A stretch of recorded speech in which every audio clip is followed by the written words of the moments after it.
रचना ने फोन की घंटी तो सुनी, मगर आलस की वजह से रजाई में ही लेटी रही। उसके पति राहुल को आखिर उठना ही पड़ा।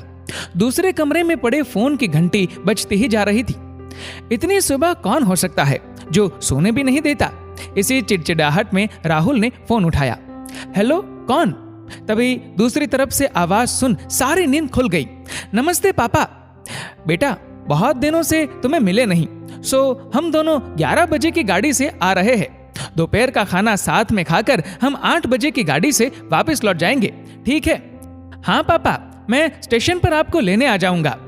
फोन रखकर वापस कमरे में आकर उसने रचना को बताया कि मम्मी पापा 11 बजे की गाड़ी से आ रहे हैं और दोपहर का खाना हमारे साथ ही खाएंगे। रजाई में घुसी रचना का पारा एकदम 7वें आसमान पर चढ़ गया। कोई इतवार को भी सोने नहीं देता। अब सबके लिए खाना बनाओ, पूरी नौकरानी बना दिया है।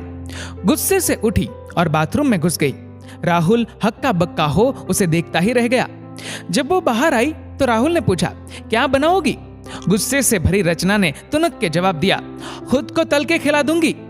राहुल चुप रहा और मुस्कुराता हुआ तैयार होने में लग गया। स्टेशन जो जाना था। थोड़ी देर बाद रचना को बोलकर वो मम्मी पापा को लाने के लिए घर से निकल गया। रचना गुस्से में बड़बड़ाते हुए खाना बना रही थी।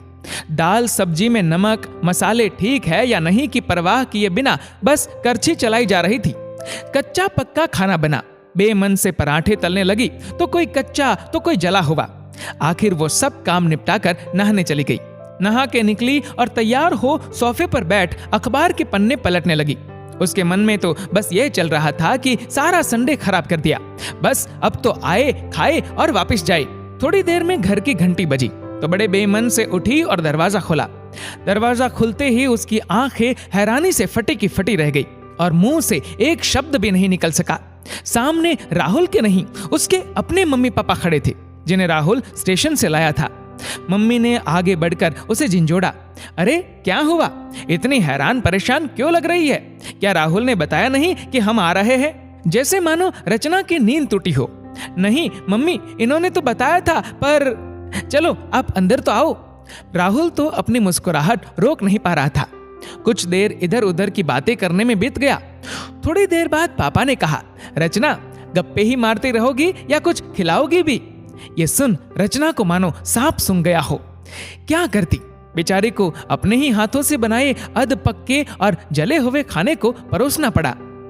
मम्मी पापा खाना तो खा रहे थे, मगर उनकी आंखों में एक प्रश्न था जिसका वो जवाब ढूंढ रहे थे।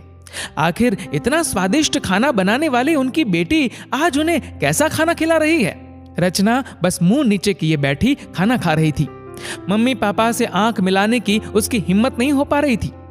खाना खत्म कर सब ड्राइंग रूम में आ बैठे। राहुल कुछ काम है, अभी आता हूं कहकर थोड़ी देर के लिए बाहर निकल गया। राहुल के जाते ही मम्मी, जो बहुत देर से चुप बैठी थी, बोल पड़ी, क्या राहुल ने बताया नहीं था कि हम आ रहे हैं? तो अचानक रचना के मुंह से निकल गया, उसने सिर्फ ये कहा था कि मम्मी पापा लंच पर आ रहे हैं। मैं समझी उसके मम्मी पापा आ रहे हैं। फिर क्या था?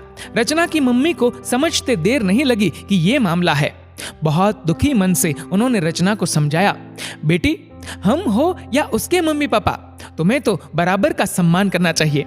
मम्मी पापा क्या, कोई भी घर आए तो खुशी खुशी अपनी हैसियत के मुताबिक उसकी सेवा करो।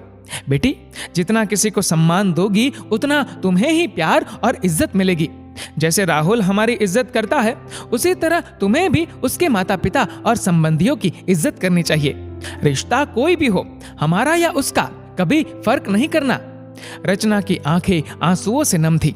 उसे अपनी गलती का एहसास हो चुका था। खुद को शर्मिंदा महसूस कर उसने मम्मी को वचन दिया कि आज के बाद फिर ऐसा कभी नहीं होगा। दोस्तों, इस वीडियो को लेकर आपकी क्या राय है नीचे कमेंट करके जरूर बताएगा। और अगर आपको ये वीडियो अच्छा लगा हो तो इस वीडियो को लाइक करेगा, शेयर करेगा ज्यादा से ज्यादा लोगों तक। और ऐसी और भी इंस्पिरेशनल वीडियोस के लिए सब्सक्राइब करें हमारे यूट्यूब चैनल को और फेसबुक पर फॉलो करें हमारे पेज को। धन्यवाद।